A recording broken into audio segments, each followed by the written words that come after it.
Selamat datang kembali di acara Senja yang tenang, para pemirsa. Mohon simak dengan saksama kisah yang akan kami sampaikan hari ini. Melihat putri saya pulang dengan tubuh penuh lebam, saya menelepon menantu saya. Dengan nada mengejek, dia berkata, "Ya, saya yang memukulnya." "Memangnya ibu bisa apa?" Saya menutup telepon dengan tenang. Dan saat itulah saya memulai sesuatu yang akan membuatnya menyesal seumur hidup. Tahun ini, usia saya menginjak 60 tahun. Usia yang sering disebut sebagai awal dari masa senja. Bagi saya, masa senja ini terasa damai dan cemerlang, laksana matahari terbenam yang mewarnai hutan pinus di kawasan Lembang, Bandung. Tentu saja, setelah lebih dari 30 tahun saya mendedikasikan diri di dunia pendidikan, bergelut dengan setumpuk RPP dan mata berbinar para siswa, akhirnya saya resmi pensiun. Rumah kecil saya yang terletak di atas bukit yang landai, serta taman bougainvillea yang saya rawat sendiri, adalah surga kecil saya. Setiap pagi, saya terbangun oleh kicauan burung, menyeduh secangkir teh melati hangat, lalu pergi ke taman untuk memangkas ranting dan membersihkan hama. Begitulah hidup saya mengalir dengan damai, tanpa kekhawatiran maupun kecemasan. Kebahagiaan terbesar saya adalah panggilan video setiap malam dengan putri tunggal saya, Sari, dan cucu lelaki saya yang montok dan menggemaskan, Bagas. Sudah lebih dari 5 tahun sejak Sari menikah dan mengikuti suaminya pindah ke Jakarta. Hati saya berat melepaskannya begitu jauh, tetapi melihatnya bahagia di sisi orang yang dicintainya, saya pun ikut merasa tenang. Menantu saya, Bima Prakoso, adalah seorang CEO muda dan kompeten di sebuah perusahaan IT. Keluarganya cukup berada, meski ada sedikit kerumitan di dalamnya. Walaupun saya tahu itu, karena Sari tulus mencintainya, saya pun akhirnya merestui. Saya pikir, selama dia memperlakukan putri saya dengan baik, itu sudah cukup. Namun, kedamaian saya hancur berkeping-keping pada suatu sore di bulan Mei yang mendung. Akhir-akhir ini, Bandung memasuki musim hujan. Hujan deras sering turun tiba-tiba lalu berhenti, meninggalkan udara yang sejuk dan bersih. Saat saya sedang memunguti ranting-ranting mawar yang patah karena hujan di taman, saya mendengar derit gerbang besi. Saya terkejut dan mengangkat kepala. Siapa yang datang jam segini tanpa memberi kabar? Jantung saya serasa berhenti berdetak saat sesosok yang familiar memasuki halaman. Itu Sari. "Ibu, aku pulang," suaranya kecil dan serak, nyaris seperti bisikan. Saya melempar gunting taman dan bergegas menghampirinya, tetapi langkah saya terhenti saat sudah dekat. Penampilan putri saya sungguh memprihatinkan. Wajahnya yang dulu ranum dan berseri kini pucat dan tirus. Kedua matanya cekung, dengan lingkaran hitam yang kentara. Yang paling aneh adalah, meskipun udara Bandung sejuk, tidaklah sedingin itu. Tapi putri saya mengenakan blus lengan panjang berkerah tinggi yang menutupi leher dan tulang selangkanya. Di tangannya hanya ada sebuah koper kecil, yang sepertinya hanya muat untuk beberapa helai pakaian. "Sari, kenapa datang tidak bilang-bilang? Bima di mana? Bagas mana?" tanya saya panik sambil memegang tangannya yang dingin. Sari menghindari tatapan saya dan menunduk dalam. "Kantor tiba-tiba memberi cuti, jadi aku kesini beberapa hari untuk bertemu ibu. Mas Bima sibuk dengan proyek baru, dan Bagas aku titipkan di rumah ibu mertua." Penjelasannya terdengar masuk akal, tetapi firasat seorang ibu berteriak bahwa ada sesuatu yang salah. Kenapa datang menemui ibunya seperti menyelinap begini? Kenapa Bagas, yang biasanya hanya mau dijaga oleh saya atau ibu mertuanya, dititipkan begitu saja? Dan kenapa wajahnya seperti orang yang baru saja melewati badai dahsyat? Saya menekan semua kecurigaan dalam hati dan menuntunnya masuk. Saya tidak ingin membuatnya semakin cemas. Mungkin dia hanya kelelahan karena pekerjaan, begitu saya mencoba berpikir positif. Saya bergegas ke dapur dan mulai memasak soto ayam hangat, makanan kesukaan Sari. Sambil memasak, sengaja saya terus bertanya tentang kehidupannya di Jakarta, tentang perusahaan Bima, dan apakah Bagas masih selucu dulu. Saya berusaha menciptakan suasana yang hangat dan ceria, seperti yang biasa saya lakukan setiap kali dia pulang. Namun, Sari hanya menjawab sekenanya dengan nada lemah, sesekali menatap kosong keluar jendela. Dia nyaris tidak makan. Setelah beberapa suap, Dia meletakkan sendoknya dan berkata sudah kenyang. Melihat putri saya meringkuk di sofa dengan bahu mungilnya yang bergetar samar, hati saya terasa sakit seolah diremas. Saya tahu, di balik ekspresi canggung itu, ada badai besar yang tersembunyi. Badai yang berusaha ia sembunyikan sendirian. Saya berjanji pada diri sendiri. Tetap tenang. Aku harus mencari cara agar dia mau terbuka. Sebagai seorang ibu, saya tidak bisa membiarkan anak saya menanggung penderitaan sendirian. Blus berkerah tinggi itu sepertinya bukan hanya untuk menutupi kulit, tapi juga menutupi rahasia menyakitkan yang tak berani ia hadapi. Malam itu, saya menyuruh Sari untuk segera mandi agar tubuhnya segar. Pakai baju ibu dulu saja, biar baju kotormu ibu cuci. Dia menurut tanpa protes. Sepertinya dia sudah tidak punya tenaga lagi untuk menolak atau berpikir. Saat Sari di kamar mandi, saya membuka koper kecilnya untuk merapikan isinya. Di dalamnya hanya ada satu set piyama, beberapa perlengkapan mandi sederhana, dan 2 pasang baju rumah. Ini sama sekali bukan bawaan orang yang sedang berlibur. Saya mengambil pakaian yang baru saja ia lepas untuk dimasukkan ke mesin cuci. Blus berwarna krem itu masih terasa hangat. Sesuai kebiasaan saya yang rapi seumur hidup, saya memeriksa kantongnya sebelum mencuci, tidak ada apa-apa. Namun, saat saya membalik blus itu, sebuah noda kecil di dekat kerah menarik perhatian saya. Saya membawanya mendekat ke bawah lampu untuk melihat lebih jelas. Jantung saya terasa berhenti berdetak. Itu adalah noda darah yang sudah mengering dan menghitam. Bulu kuduk saya meremang. Blus yang menutupi leher, noda darah di kerahnya, dan kelelahan putri saya yang aneh. Semua kepingan puzzle itu tiba-tiba menyatu di kepala saya, membentuk sebuah gambaran mengerikan yang tidak ingin saya percayai. Jangan-jangan putriku. Saya berusaha menenangkan diri. Bisa saja itu kecelakaan. Mungkin tangannya teriris pisau atau tergores sesuatu. Aku tidak boleh gegabah menyimpulkan. Saya memasukkan pakaian itu ke mesin cuci. Tetapi pikiran saya kacau balau. Saya kembali ke ruang tamu dan duduk di sofa. Kedua kaki saya gemetar. Suara air dari kamar mandi terdengar begitu pilu. Putriku ada di dalam sana, hanya terpisah satu dinding. Tapi kenapa jarak di antara kami terasa begitu jauh? Apa yang sebenarnya ia sembunyikan dariku? Tak lama, Sari keluar. Dia mengenakan piyama sutra longgar milik saya, rambutnya yang basah tergulung handuk. Dia tampak sedikit terkejut melihat saya masih duduk diam di ruang tamu. Ibu belum tidur? Saya menatap matanya lekat-lekat. Suara saya yang tadi siang dibuat ceria kini lenyap, berganti nada yang tenang dan dingin. Sari, sini duduk di samping ibu. Sari tampak ragu, tapi akhirnya perlahan mendekat dan duduk di ujung sofa, menjaga sedikit jarak dari saya. Saya menarik napas dalam-dalam, berusaha agar suara saya tidak bergetar. Ada noda darah di bajumu. Kamu terluka di mana? Mendengar kata noda darah, bahu Sari tersentak. Dia menunduk dalam, kedua tangannya saling meremas erat. Oh, itu. Mungkin kena sesuatu waktu di dapur, Bu. Kebohongan yang kikuk itu justru memperbesar ketakutan dalam diri saya. Bekerja di dapur sambil memakai blus berkerah tinggi? Sari, lihat mata ibu dan katakan yang sebenarnya. Saya mengangkat dagunya, memaksanya menatap saya. Mata putri saya memerah dan berkaca-kaca, tapi dia tetap keras kepala menghindari tatapan saya. Keheningannya bagai pisau yang mengiris jantungku. Saya tidak tahan lagi. Bima yang melakukannya? Suara saya pecah. Dia yang memukulmu? Pertanyaan saya bagai pemiku. Tembok pertahanan yang susah payah dibangun Sari akhirnya runtuh. Dia mulai menangis meraung-raung. Tangisan yang lama terpendam itu meledak menjadi isak tangis yang hebat. Dia membenamkan wajahnya di pangkuan saya, tubuhnya yang kecil bergetar hebat. Saya pun memeluknya erat, air mata mengalir tanpa henti. Tak perlu ada pertanyaan lagi. Isak tangis putri saya adalah jawaban yang paling menyakitkan.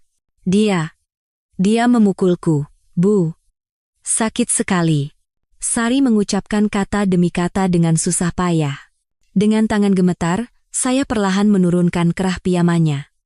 Di bawah cahaya remang ruang tamu, tampak noda-noda lebam di kulit putih leher dan bahunya. Lebam ungu yang masih baru, dan lebam kekuningan yang sudah lama. Setiap bekas luka itu adalah bukti kejahatan pria yang pernah dicintai putri saya dengan segenap hatinya. Amarah dan duka membara di dalam dada hingga aku sulit bernapas. Saya salah. Saya telah mengirim putri saya kepada monster berwujud manusia. Saya percaya dia akan bahagia, akan dicintai. Tapi balasannya adalah siksaan fisik dan batin yang mengerikan. Saya memeluk tubuh kurus putri saya semakin erat, merasakan setiap isak tangisnya yang mengguncang. Di keheningan malam Bandung, hanya ada tangisan pilu seorang anak dan penderitaan tanpa suara dari seorang ibu. Setelah menangis hingga air matanya kering, Sari tertidur di pelukan saya karena terlalu lelah. Saya menggendongnya dengan hati-hati ke kamar dan menyelimutinya. Melihat wajah putri saya yang masih menyisakan jejak air mata bahkan dalam tidurnya, hati saya terasa terkoyak. Saya tidak bisa tidur. Amarah dan kebencian membara di hati saya seperti lahar, membakar habis ketenangan yang biasa saya miliki. Saya, seorang pensiunan guru bahasa Indonesia, yang seumur hidup hanya mengenal buku dan moralitas, tak pernah bermimpi akan menghadapi kenyataan sekejam dan setidak manusiawi ini. Saya kembali ke ruang tamu dan duduk dalam kegelapan. Suara detak jam dinding terasa begitu berat. Saya menatap ponsel yang tergeletak di meja. Hanya ada satu pikiran di kepala saya. Aku harus menelepon Bima. Aku harus mendengarnya langsung dari mulutnya. Aku ingin tahu, kenapa dia bisa begitu kejam memukul istri dan ibu dari anaknya sendiri. Tangan saya gemetar saat menekan nomor yang sudah familiar itu. Nada sambung yang panjang semakin meningkatkan ketegangan saya. Saya sudah siap menghadapi pertengkaran sengit, pembelaan diri, atau penyangkalan. Tapi jawaban yang saya dengar 1000 kali lebih mengerikan. Halo, suara Bima dari seberang terdengar kesal, seperti orang yang baru bangun tidur. Saya menarik napas dalam-dalam, berusaha mengendalikan diri agar suara saya tidak bergetar. Bima, ini ibu. Ibunya Sari. Oh, ibu mertua, ada apa malam-malam begini? Suaranya datar, tanpa emosi. Dia sepertinya sama sekali tidak peduli istrinya tidak ada di rumah. Amarah saya kembali tersulut. Ada apa katamu? Sari sekarang ada di rumah ibu. Apa kamu tidak tahu kenapa dia lari ke sini sambil menangis? Hening sejenak di seberang sana. Saya bisa mendengar desah napasnya yang pelan. Lalu, dengan nada tenang yang mengerikan, dia berkata seolah tak terjadi apa-apa, "Oh, dia ke sana ya? Baguslah. Saya juga tadinya mau menghubungi ibu beberapa hari lagi." Sikapnya yang santai membuat saya kehilangan akal. Saya berteriak ke telepon, "Bima Prakoso, apa yang sudah kamu lakukan pada putriku? Bekas lebam di tubuhnya, itu perbuatanmu, kan?" Saya pikir dia akan menyangkal, akan bilang itu salah paham, tapi tidak, dia tertawa. Tawa biadab dari seberang telepon seolah merobek gendang telinga saya. "Ya, saya yang memukulnya." Telinga saya berdengung. Saya tidak percaya dengan apa yang baru saja saya dengar. Dia bukan hanya tidak menyangkal, tapi juga mengakuinya dengan kurang ajar. "Kenapa? Kenapa kamu lakukan itu?" tanya saya terbata-bata. Tenggorokan saya tercekat. Kenapa? Karena dia tidak nurut. Wanita itu harus tahu diri dan patuh pada suami. Apa ibu tidak pernah mengajarkan hal seperti itu pada putri ibu? Dia berani membantah saya, mempermalukan saya di depan orang banyak. Dipukul beberapa kali memangnya kenapa? Suaranya penuh dengan penghinaan. Kau ini binatang." Teriak saya sekuat tenaga. Tawa itu terdengar lagi. Kali ini lebih arogan. "Silakan saja memaki. Tapi, Bu, Sari itu masih istri saya. Apa salahnya saya mendidik istri saya sendiri? Memangnya ibu bisa apa?" Kalimat terakhirnya bagai hantaman palu di kepala saya. Itu bukan sekadar pengakuan. Itu adalah sebuah tantangan. Tantangan kurang ajar dan kejam dari seseorang yang mengabaikan hukum dan norma kemanusiaan. Dia tahu saya hanyalah seorang pensiunan guru tua di daerah, tanpa kuasa dan koneksi. Dia tahu saya tidak akan bisa berbuat apa-apa padanya. Ya, saya yang memukulnya. Memangnya ibu bisa apa? Kalimat itu terus terngiang di kepala saya, meresap ke dalam jiwa. Saya menutup telepon. Tangan yang memegang ponsel terkulai lemas. Amarah sudah tidak terasa lagi. Sebagai gantinya, hawa dingin yang menakutkan menyelimuti seluruh tubuh saya. Rasa sakit dan putus asa yang pertama kali muncul seketika mengkristal menjadi sebongkah kebencian yang dingin dan tajam. Saat itu juga, saya menyadari segalanya. Manusia seperti Bima Prakoso tidak bisa diajak bicara dengan akal sehat. Hati nurani tidak ada dalam kamusnya. Dia hanya peduli pada satu hal, dirinya sendiri, reputasinya, dan kesuksesannya. Baiklah. Jika itu yang paling berharga untukmu, maka aku akan menghancurkannya. Dengan cara apapun, aku pastikan itu terjadi. Bahkan setelah telepon berakhir, saya masih duduk membeku di sofa untuk waktu yang lama. Rumah diselimuti keheningan yang menyesakkan. Cahaya bulan yang samar dari luar jendela meninggalkan jejak perak yang dingin di lantai ruang tamu. Malam di Bandung begitu hening dan damai, tetapi hati saya sedang dilanda badai besar. Tantangan Bima bukanlah kata-kata yang keluar karena emosi sesaat. Itu adalah pernyataan yang diperhitungkan dari seseorang yang terlalu percaya pada kekuatan dan statusnya. Dia percaya bahwa uang dan jabatan bisa menutupi semua dosa dan membungkam keadilan. Saya bangkit dan perlahan berjalan ke dekat jendela. Saya memandang taman yang saya rawat. Bunga-bunga bougainvillea yang mekar rimbun memamerkan keindahannya di bawah sinar bulan. Seumur hidup, saya mendedikasikan diri untuk merawat keindahan.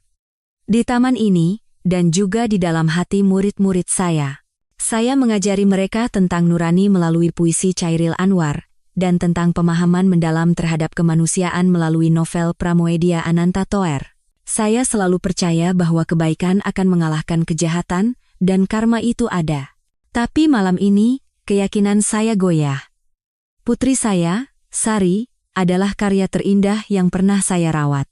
Saya mengajarinya untuk hidup baik, untuk mencintai dengan tulus, dan dia melakukan persis seperti itu. Putri saya mencintai Bima dengan hati yang murni, dan sebagai balasannya, dia menerima kekerasan dan pengkhianatan yang kejam. Tidak bisa begini. Saya tidak bisa membiarkan monster itu terus hidup mewah di luar jangkauan hukum, membangun kejayaannya di atas penderitaan putri saya. Saya kembali ke kamar Sari. Dia tertidur lelap, tetapi keningnya yang sedikit berkerut menandakan dia mungkin sedang bermimpi buruk. Saya duduk di tepi ranjang dan menyibakkan rambut yang menutupi pipinya. Saya pernah berpikir, saya akan puas jika putri saya hidup biasa saja, tidak perlu terlalu kaya, asalkan damai. Tapi kini, kedamaian itu hancur. Langit biru cerah milik putri saya telah tertutup awan hitam pekat. Saat itulah, sebuah tekad sekeras baja terbentuk di hati saya. Saya tidak akan menangis dan memohon. Saya juga tidak akan melakukan hal sia-sia seperti menyerbu rumahnya dan membuat keributan. Itu hanya akan membuat Sari semakin malu dan memberikan kepuasan pada si kejam itu. Saya harus bertindak dengan cara yang berbeda. Saya harus menggunakan akal sehat dan ketenangan saya sebagai senjata. Bima meremehkan saya. Meremehkan hati seorang ibu. Dia mungkin menganggap saya hanya seorang nenek tua dari kampung, dia salah. Dia belum tahu betapa menakutkannya kekuatan cinta seorang ibu yang sudah terpojok. Saya tidak akan menghancurkannya dengan kekerasan. Saya akan menghancurkan apa yang paling ia puja, sesuatu yang ia gunakan untuk menginjak-injak harga diri putri saya, reputasi dan kesuksesannya. Saya akan menelanjangi topeng kemunafikannya di hadapan seluruh masyarakat. Saya akan membuatnya kehilangan segalanya dan membayar harga yang paling mahal atas perbuatannya. Ini bukan lagi masalah keluarga kami saja. Ini adalah perang antara keadilan dan kezaliman, antara moralitas dan kebejatan. Saya membungkuk dan mengecup kening putri saya dengan lembut. Tidurlah yang nyenyak, Sari. Semuanya biar ibu yang urus. Ibu janji, ketidakadilan yang kamu alami, ibu pasti akan membalaskannya. Ibu akan merebut kembali langit birumu yang dulu. Itu adalah sebuah sumpah. Sumpah yang tidak terucap, tetapi gaungnya lebih kuat dan lantang dari ikrar manapun. Sumpah yang diucapkan di tengah malam Bandung yang dalam dan sunyi, oleh seorang ibu yang telah mengubah rasa sakitnya menjadi kekuatan. Malam itu, Dewi Kartika, sang guru yang lembut dan tahu diri, telah mati. Yang tersisa hanyalah seorang ibu yang siap melakukan apa saja untuk melindungi anaknya. Selama beberapa hari berikutnya, saya bersikap seolah tidak terjadi apa-apa di depan Sari. Saya merawatnya dengan penuh perhatian, memasak makanan kesukaannya, dan berkebun bersamanya. Saya berharap dia tidak lagi terbebani oleh masa lalu. Luka di tubuhnya akan sembuh, tetapi luka di hatinya butuh waktu.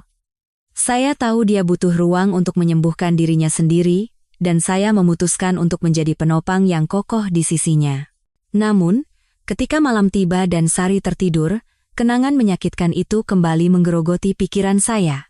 Saya duduk sendirian ditemani teh yang sudah dingin, menelusuri kembali masa lalu yang membawa putri saya ke tragedi hari ini. Saya teringat hari ketika Sari pertama kali membawa Bima ke rumah. Dia adalah pemuda yang tampan dan gagah. Mengenakan setelan mahal, bicaranya sopan, dan parsel buah yang ia bawa berasal dari supermarket kelas atas. Dia tampak berbudaya, ambisius, dan sangat menyayangi putri saya. Saat itu, Sari menatapnya dengan mata yang penuh cinta dan kebahagiaan. Melihat putri saya bahagia, saya pun ikut senang. Tetapi sejak pertemuan pertama, saya merasakan ada sesuatu yang janggal. Di balik senyumnya yang sempurna, saya melihat tatapan mata yang dingin dan penuh perhitungan. Ketika berbicara tentang keluarganya, dia hanya menyinggung sepintas tentang ayahnya yang sukses dan dengan lihai menghindari pertanyaan tentang ibunya. Belakangan saya dengar dari seorang kenalan, orang tuanya sudah lama bercerai dan ayahnya menikah lagi dengan wanita yang jauh lebih muda. Bima tumbuh bersama ayah dan ibu tirinya, berkecukupan secara materi, tetapi kurang kasih sayang. Mungkin lingkungan yang rumit itulah yang membentuknya menjadi manusia yang ambisius namun sangat egois dan kejam seperti sekarang. Saya pernah dengan hati-hati menyampaikan pemikiran saya kepada Sari, bahwa pernikahan bukan hanya masalah dua orang, tetapi dua keluarga. Apakah pria yang tidak memiliki fondasi keluarga yang hangat bisa memberikan kebahagiaan untuk putriku? Tetapi Sari, yang dibutakan oleh cinta, mengabaikan semua nasihat saya. Bu, jangan punya prasangka seperti itu. Lingkungan tidak selalu menentukan karakter seseorang. Dia punya banyak luka sejak kecil. Justru karena itu dia ingin punya keluarga yang sempurna. Dia tulus mencintaiku, dan aku juga mencintainya. Kami akan bahagia, percayalah padaku. Di hadapan tekad kuat dan cinta yang membara dari putri saya pun mengalah. Saya menghibur diri, mungkin saya terlalu khawatir, mungkin pikiran saya sudah kolot karena usia. Dengan satu harapan agar putri saya bahagia seperti yang ia katakan, saya merestui pernikahan mereka. Pernikahan mereka diadakan dengan sangat megah di sebuah hotel bintang 5 di Jakarta. Banyak teman dan mitra bisnis Bima yang hadir, dan semua memuji Sari karena beruntung mendapatkan suami yang kompeten dan kaya. Melihat putri saya tersenyum cerah dalam balutan gaun pengantin mewah, saya mencoba percaya bahwa pilihannya benar. Awal pernikahan, segalanya tampak baik-baik saja. Bima bersikap seperti suami yang mencintai istrinya. Dia membelikan Sari rumah yang bagus, mobil mahal, dan memenuhi semua kebutuhannya. Melihat foto-foto bahagia mereka di media sosial, hati saya pun perlahan-lahan menjadi tenang. Namun, segalanya mulai berubah setelah Sari melahirkan Bagas. Bisnis Bima semakin maju pesat. Dia menjadi CEO sebuah perusahaan IT besar, dan pergaulan sosialnya semakin luas. Dia mulai sering pulang malam, dan sering bepergian keluar kota untuk urusan bisnis. Sari harus mengurus anak dan rumah sendirian, dan pertengkaran pun mulai terjadi. Setiap kali menelepon, saya bisa merasakan kesedihan dalam suara putri saya, meskipun dia selalu berusaha menutupinya dengan cerita-cerita ceria tentang Bagas. Putri saya selalu membela suaminya. Dia sangat sibuk, Bu. Dia menanggung beban perusahaan besar sendirian. Aku harus mengerti.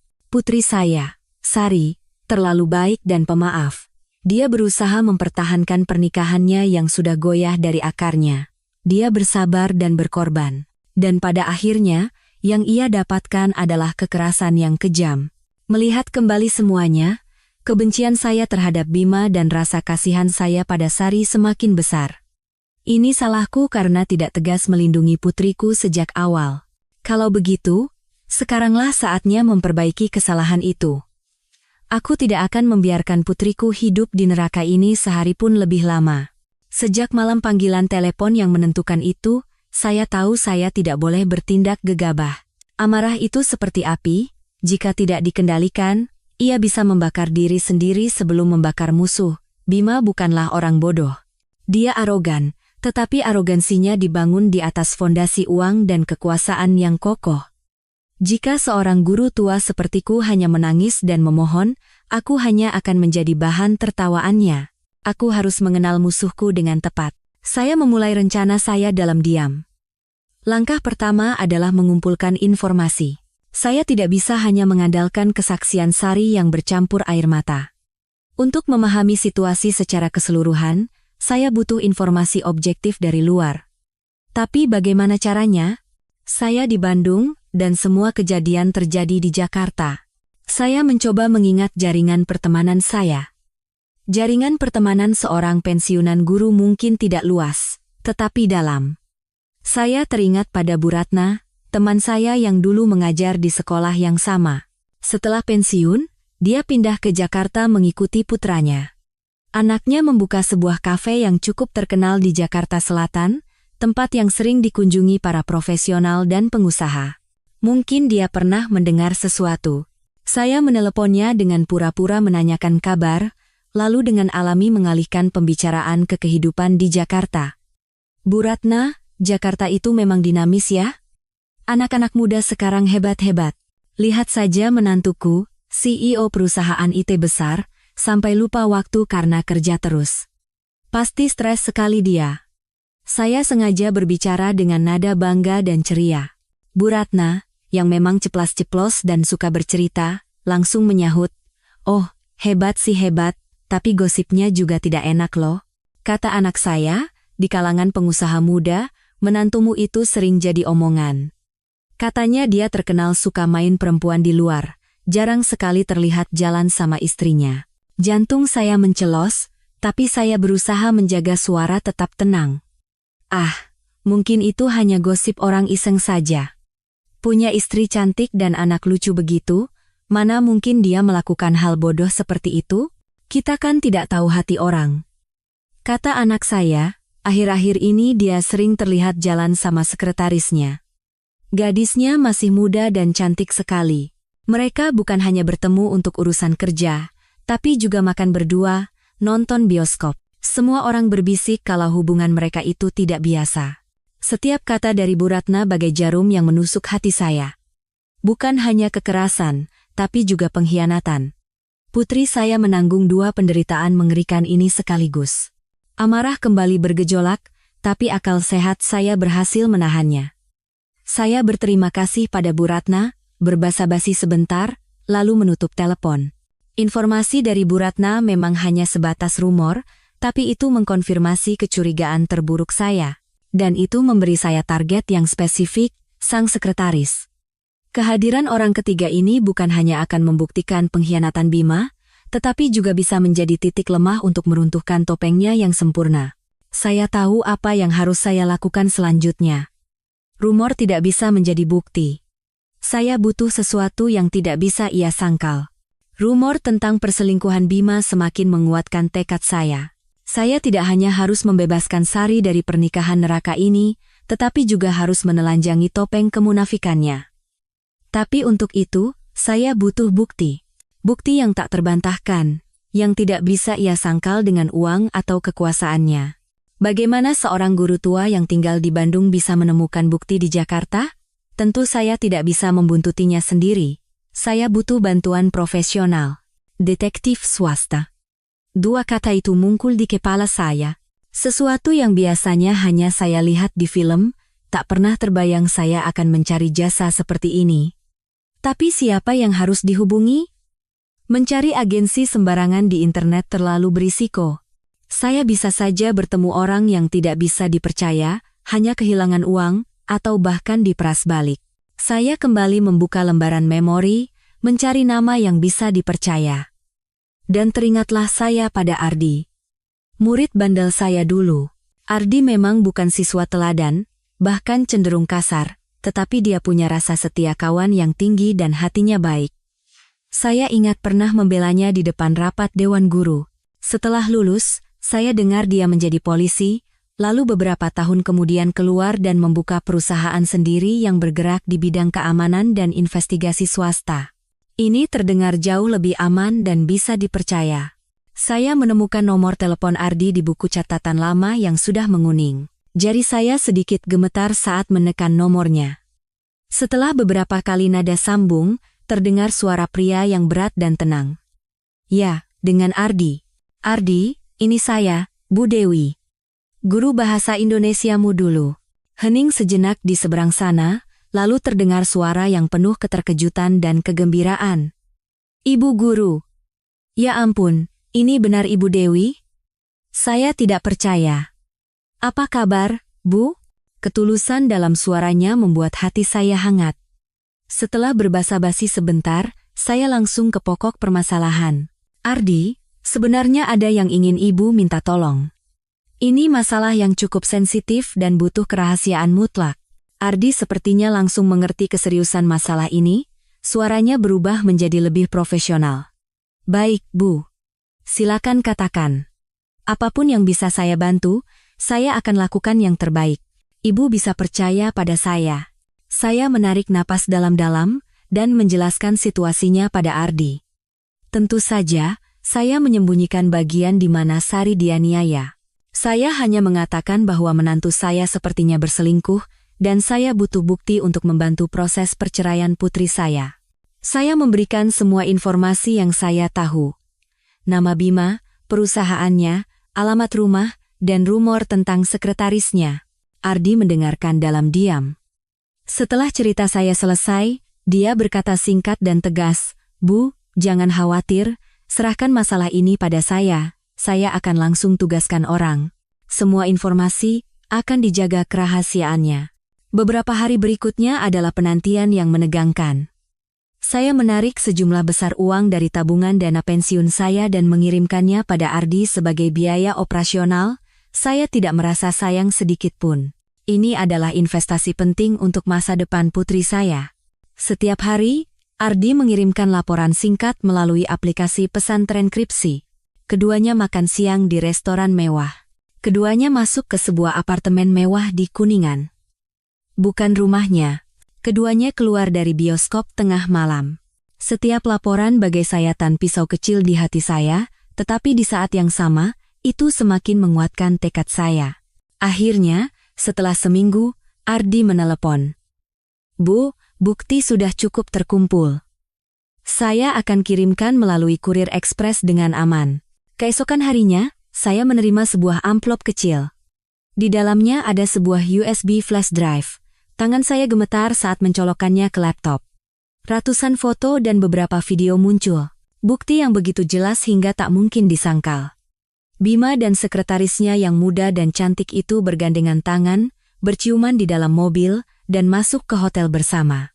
Mereka tampak begitu mesra dan bahagia. Senyum cerah di wajah Bima saat bersama wanita itu sangat berbeda dengan sosok kaku dan otoriter yang selalu diceritakan Sari. Rasa mual menyeruak. Ini bukan kesalahan sesaat. Ini adalah pengkhianatan yang terencana. Sebuah kehidupan ganda yang ditutupi dengan rapi. Sementara istrinya menderita karena kekerasan di rumah, dia bersenang-senang dengan kekasihnya. Saya menyimpan semua file di komputer dan membuat beberapa salinan untuk berjaga-jaga. Sekarang, senjata sudah ada di tangan saya. Masalahnya adalah, bagaimana menembakkannya dengan satu peluru untuk melumpuhkan musuh secara total. Dengan USB berisi bukti perselingkuhan Bima di tangan, saya merasakan hawa dingin mengalir di punggung. Ini bukan sekadar alat untuk membantu perceraian Sari. Ini adalah peluru pertama dalam perang yang sudah saya sumpahkan akan saya menangkan. Namun, saya tahu foto-foto ini saja tidak cukup untuk menghancurkan manusia seperti Bima. Dia punya uang, punya koneksi. Dia bisa menyewa pengacara terbaik untuk memutarbalikkan fakta, mengubah korban menjadi pelaku. Dia bisa saja mengarang cerita bahwa istrinya tidak bisa melayaninya dengan baik atau alasan lain untuk membenarkan perbuatannya. Saya tidak bisa melawannya sendirian. Saya butuh tim. Sekutu. Tapi siapa yang bisa saya andalkan? Teman-teman saya sebagian besar adalah pensiunan guru yang sama seperti saya, orang-orang biasa yang lemah lembut. Mereka bisa memberikan dukungan moral, tetapi tidak bisa membantu saya dalam pertarungan yang berat sebelah ini. Saya duduk di depan meja kerja tua saya, tempat saya menghabiskan lebih dari 30 tahun mengoreksi ulangan dan menyusun RPP. Pandangan saya tertuju pada sebuah kotak kayu kecil di bawah meja. Saya mengeluarkannya dengan hati-hati. Debu tipis beterbangan. Saya membuka tutup kotak itu. Isinya bukanlah perhiasan mahal, melainkan sesuatu yang jauh lebih berharga bagi saya, album kelulusan yang sudah usang, setumpuk surat dari murid-murid, dan buku kontak yang warnanya sudah memudar dimakan waktu. Inilah gudang harta karun saya. Selama mengajar, saya tidak hanya mentransfer ilmu sastra. Saya selalu berusaha memahami setiap murid, mendekati mereka, dan membimbing jalan mereka. Saya percaya setiap anak adalah sebuah benih. Jika dirawat dengan cara yang benar, mereka semua akan tumbuh menjadi pohon yang kokoh. Saya masih menjaga kontak dengan banyak murid setelah mereka lulus, menyaksikan mereka tumbuh sukses di bidangnya masing-masing. Sekarang, saatnya membuka gudang harta karun ini. Saya membalik lembar demi lembar buku catatan. Nama-nama dan wajah-wajah yang familiar muncul di benak saya. Saya butuh seorang pengacara. Bukan hanya yang hebat, tetapi yang punya prinsip dan rasa keadilan. Teringatlah saya pada Rian, murid saya yang kecil, kurus, dan berkacamata tebal. Sehari-hari pendiam, tetapi saat presentasi, dia menjadi yang paling tajam dan logis. Rian suka berdebat dan selalu berusaha berada di pihak yang benar. Saya dengar sekarang dia menjadi pengacara di sebuah firma hukum ternama di Jakarta. Selanjutnya, saya butuh seseorang dari media. Kekuatan opini publik itu dahsyat. Jika digunakan dengan benar, ia bisa menciptakan tekanan besar yang tidak bisa diabaikan oleh kekuasaan manapun. Saya langsung teringat pada Rina. Gadis dengan rambut pendek yang khas itu adalah jurnalis andalan koran sekolah di masanya. Tulisan Rina selalu punya sudut pandang yang orisinal, gaya bahasa yang tajam, dan daya persuasi yang kuat. Terakhir kami berkomunikasi, dia bekerja sebagai editor di sebuah media berita online besar yang meliput isu ekonomi dan sosial. Dan yang terakhir, musuh saya adalah seorang CEO perusahaan IT. Dia bisa menggunakan teknologi untuk menyembunyikan kejahatannya dan menyerang saya balik.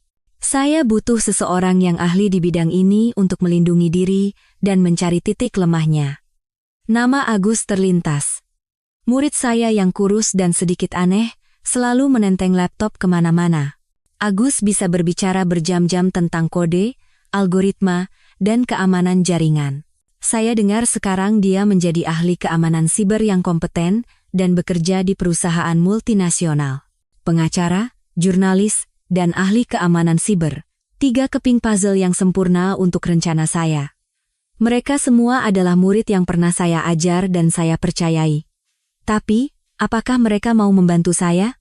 Masalah ini bukan hanya rumit, tapi juga sangat berisiko. Melawan orang seperti Bima Prakoso bisa menimbulkan masalah besar bagi karier dan hidup mereka. Saya sempat ragu, tetapi bayangan Sari yang penuh lebam kembali muncul dan menghapus semua kekhawatiran. Saya tidak punya pilihan untuk mundur. Saya harus mencoba. Saya percaya pada ikatan guru murid yang pernah kami jalin. Saya percaya pada kebaikan yang selama bertahun-tahun coba saya tanamkan di hati mereka. Saya tidak akan meminta mereka melakukan sesuatu yang ilegal atau tidak bermoral. Saya hanya akan meminta mereka menggunakan keahlian profesional mereka untuk menegakkan keadilan.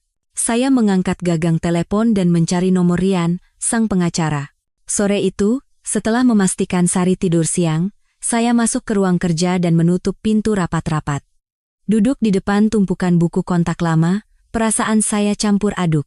Apa yang akan saya lakukan ini seperti pertaruhan, menggantungkan segalanya pada kebaikan dan kesetiaan orang-orang yang mungkin sudah puluhan tahun tidak saya temui. Saya menarik napas dalam-dalam. Dengan tangan yang sedikit gemetar, saya mencari nomor telepon Rian. Setelah beberapa saat, saya menemukan nama yang ditulis dengan tinta biru pudar itu, Rian Nugraha. Di sebelahnya ada nomor telepon rumah yang sudah usang, dan di bawahnya, dengan tulisan pulpen, ada nomor ponsel baru. Mungkin saya mencatatnya dengan tergesa-gesa saat kami pernah saling menanyakan kabar. Saya menatap nomor itu sejenak, ragu, lalu menekan tombol panggil. Nada sambung terdengar panjang, dan setiap bunyinya membuat jantung saya berdebar lebih kencang. Saya sudah siap dengan kemungkinan terburuk, ditolak, atau bahkan dia tidak mengingat saya lagi. Setelah 3 atau 4 kali nada sambung, panggilan itu diangkat. Halo, dengan Rian. Terdengar suara pria yang berat dan sopan, tetapi terasa asing. Tenggorokan saya terasa kering. Halo, Rian, apa ini benar Rian Nugraha, murid Ibu Dewi Kartika dari SMA Harapan Bangsa? Hening di seberang sana. Beberapa detik keheningan itu membuat saya menahan napas. Saya pikir saya salah sambung atau dia tidak mengingat saya, tapi kemudian suara yang sama terdengar lagi. Kali ini, nada dingin dan profesionalnya hilang, digantikan oleh keterkejutan, kebingungan, dan kegembiraan. Ibu Dewi, guru bahasa Indonesia saya? Ya ampun, ini benar-benar ibu? Fakta bahwa mantan murid saya masih mengingat saya membuat semua ketegangan luluh seketika. Untuk pertama kalinya setelah hari-hari yang penuh kecemasan, saya tersenyum tulus. Iya, ini ibu, Rian, sudah lama ya? Apa kabarmu?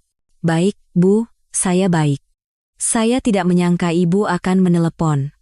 Senang sekali rasanya, Bu. Suara Rian masih terdengar penuh haru. Ada apa ya, Bu? Ibu masih di Bandung? Iya, masih di Bandung. Sudah pensiun, sekarang di rumah merawat bunga saja. Saya berhenti sejenak. Rian, sebenarnya ada masalah yang ibu butuh bantuanmu. Masalah yang cukup rumit, menyangkut putri ibu. Nada gembira Rian langsung berubah menjadi serius. Baik, Bu. Silakan ceritakan. Ada apa? Ceritanya panjang, tidak enak kalau lewat telepon. Apa kamu bisa meluangkan waktu? Ibu ingin turun ke Jakarta untuk menemuimu. Tanpa ragu sedetik pun, Rian langsung menjawab, tentu saja Bu. Kapan saja? Nanti kalau ibu sudah sampai Jakarta, langsung telepon saya.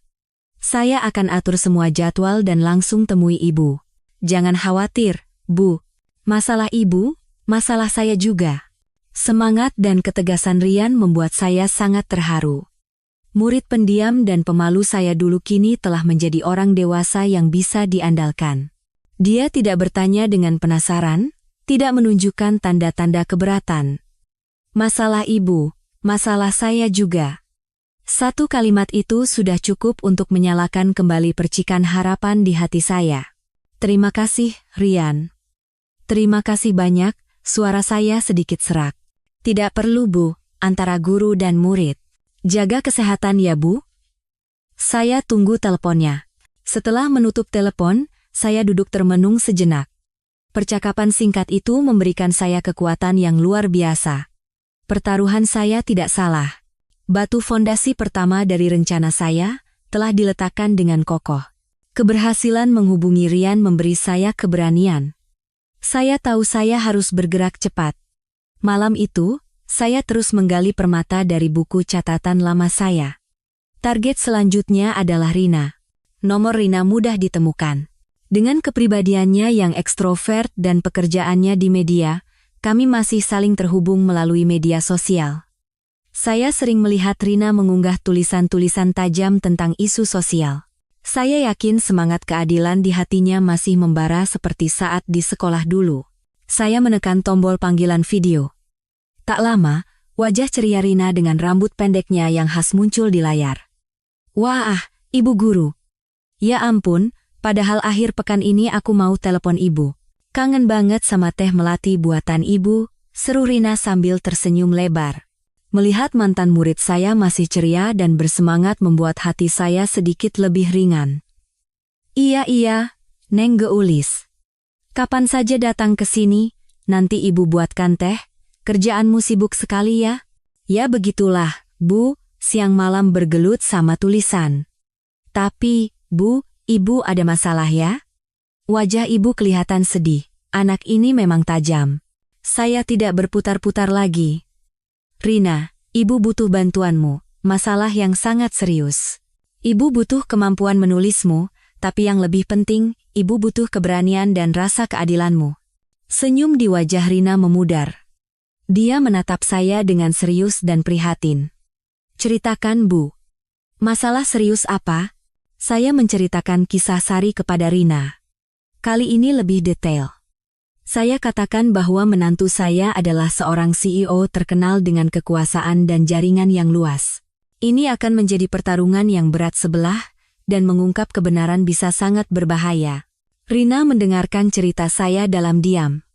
Semakin lama, keningnya semakin berkerut. Ketika cerita saya selesai, dia tidak langsung menjawab.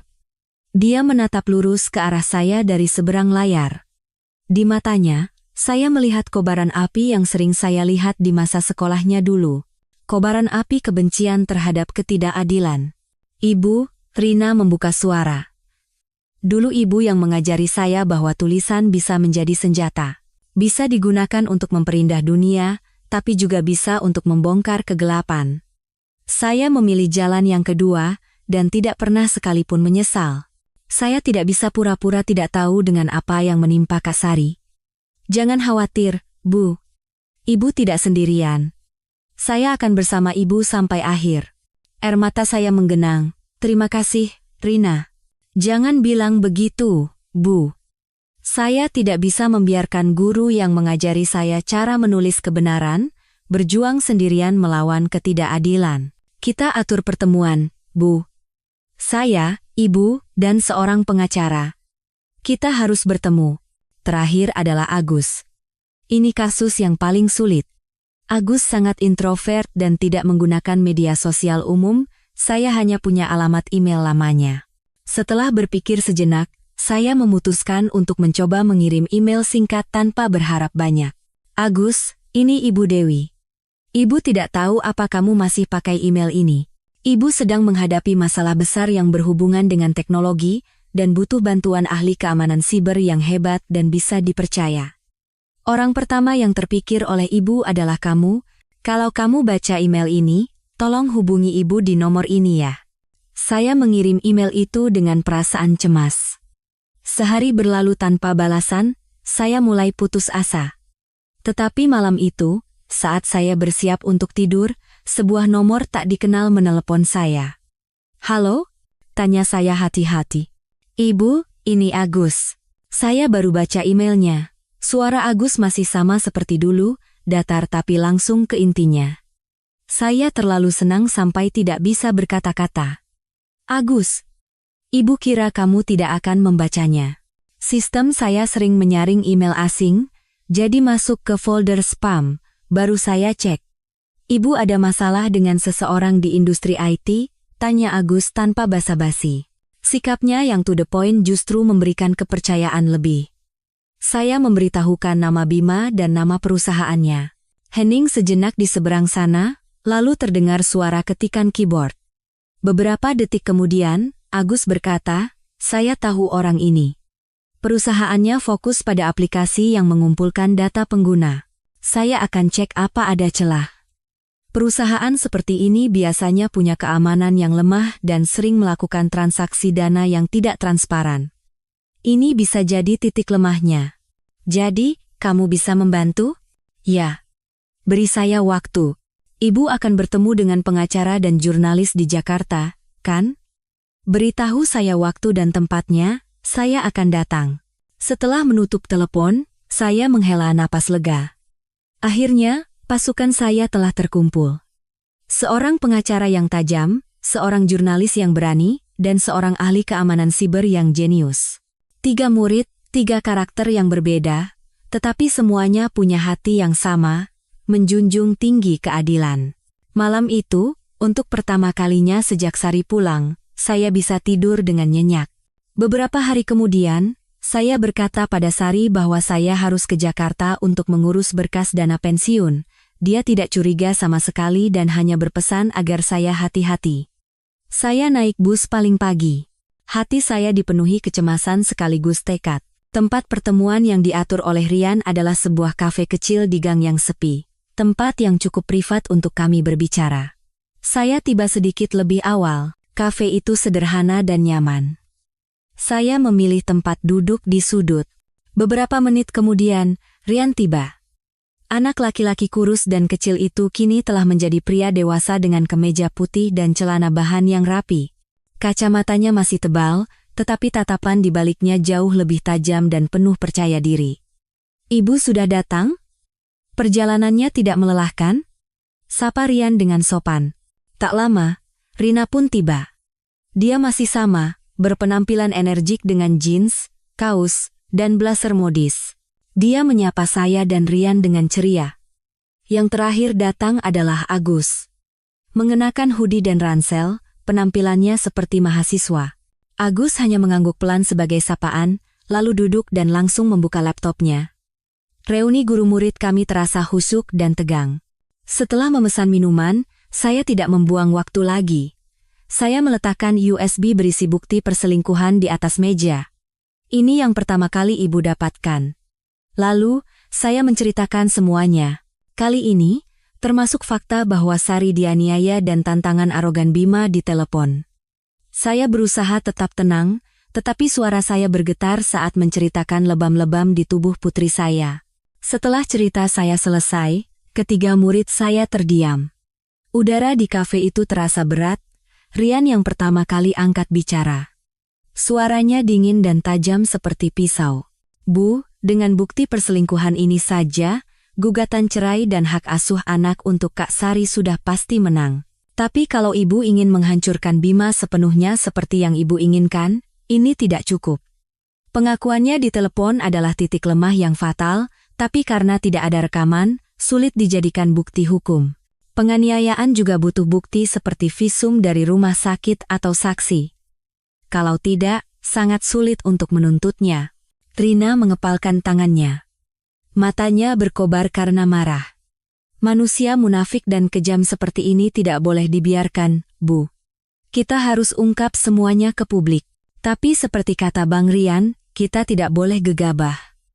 Kalau kita mengumbar soal penganiayaan tanpa bukti kuat, kita justru bisa dituntut balik atas pencemaran nama baik. Kita harus menyerangnya secara sistematis, dari arah yang tidak pernah ia duga." Sementara Rian dan Rina berdiskusi, Agus hanya diam mengetik di keyboardnya. Tiba-tiba dia berhenti dan memutar layar laptopnya ke arah kami.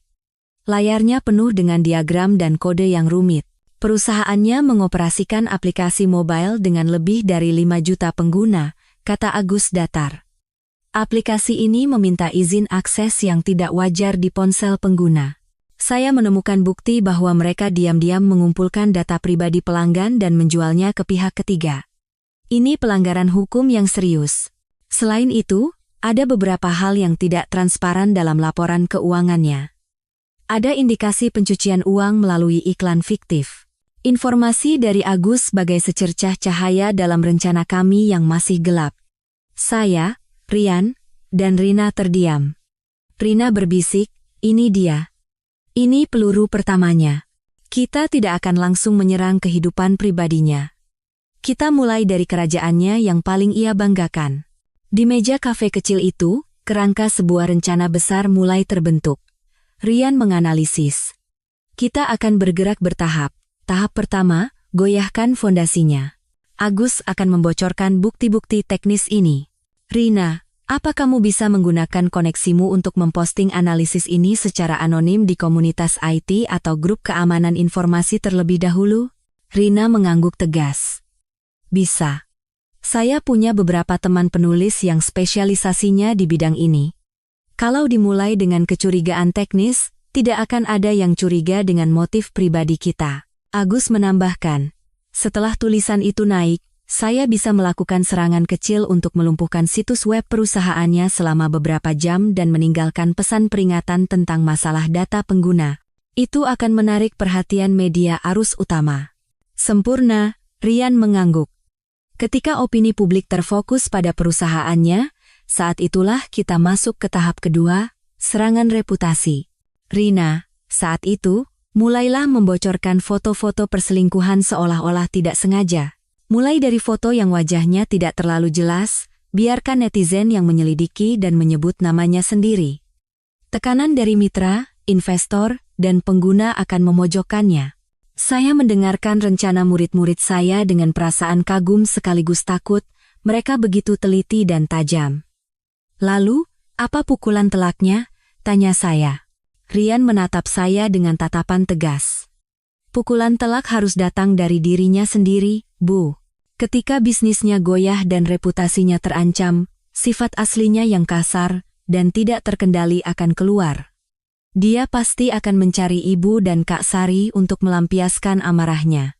Dan saat itulah, kita harus mendapatkan buktinya. Pertemuan selesai. Sebuah rencana serangan yang terperinci dan berlapis telah disusun. Saya menatap ketiga murid saya, merasakan rasa terima kasih yang tak terhingga dari lubuk hati. Mereka bukan hanya membantu saya, mereka berjuang bersama saya demi keadilan. Kami meninggalkan kafe dengan perasaan yang berbeda-beda, tetapi dengan satu tujuan. Perang yang sesungguhnya baru saja dimulai.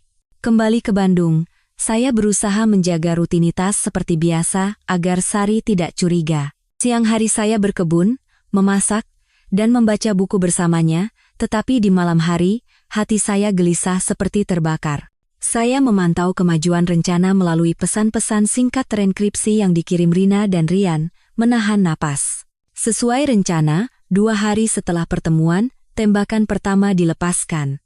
Agus, melalui perantara, memberikan data teknis tentang pengumpulan data pengguna kepada sebuah grup blogger IT terkenal yang aktif secara anonim. Segera, sebuah tulisan analisis yang panjang dan detail dengan judul provokatif muncul di sebuah forum keamanan siber. Aplikasi Y dari perusahaan X, kemudahan untuk Anda atau tambang emas untuk mereka? Tulisan itu tidak secara langsung menuduh melakukan kejahatan, tetapi menyajikan bukti-bukti yang tak terbantahkan, seperti masalah izin akses aplikasi yang berlebihan dan cuplikan kode mencurigakan yang menunjukkan data dikirim ke server asing. Penulisnya melontarkan pertanyaan-pertanyaan tajam, memicu kekhawatiran tentang privasi data yang sudah lama terpendam di kalangan pengguna. Saya tidak mengerti teknologi, tetapi dari penjelasan Rina, saya paham mereka menyulut api dengan sangat cerdik. Api itu, yang dimulai dari komunitas ahli, dengan cepat menyebar ke media sosial. Banyak pengguna mulai memeriksa kembali aplikasi yang terpasang di ponsel mereka dan menemukan hal-hal aneh yang sebelumnya tidak mereka sadari. Gelombang kecurigaan dan kemarahan mulai terbentuk. Beberapa hari kemudian, saat topik ini sedang panas-panasnya, Rina melancarkan serangan kedua. Kali ini, di sebuah blog ekonomi, juga secara anonim, diunggah sebuah tulisan yang mempertanyakan proses investasi perusahaan Bima yang tidak transparan dan biaya iklan yang luar biasa tinggi. Tulisan ini menganalisis laporan keuangan yang tersedia untuk publik, menunjukkan bagian-bagian yang tidak masuk akal dan mempertanyakan apakah ini adalah bentuk pencucian uang yang canggih. 2 serangan berturut-turut ini menciptakan badai media yang besar. Bima tidak bisa tinggal diam lagi. Pihak perusahaannya segera mengeluarkan siaran pers, menyangkal semua tuduhan dan mengklaim ini adalah tindakan kotor dari pesaing untuk merusak nama baik perusahaan. Tim humasnya bekerja keras untuk meredam krisis dan mengalihkan opini publik.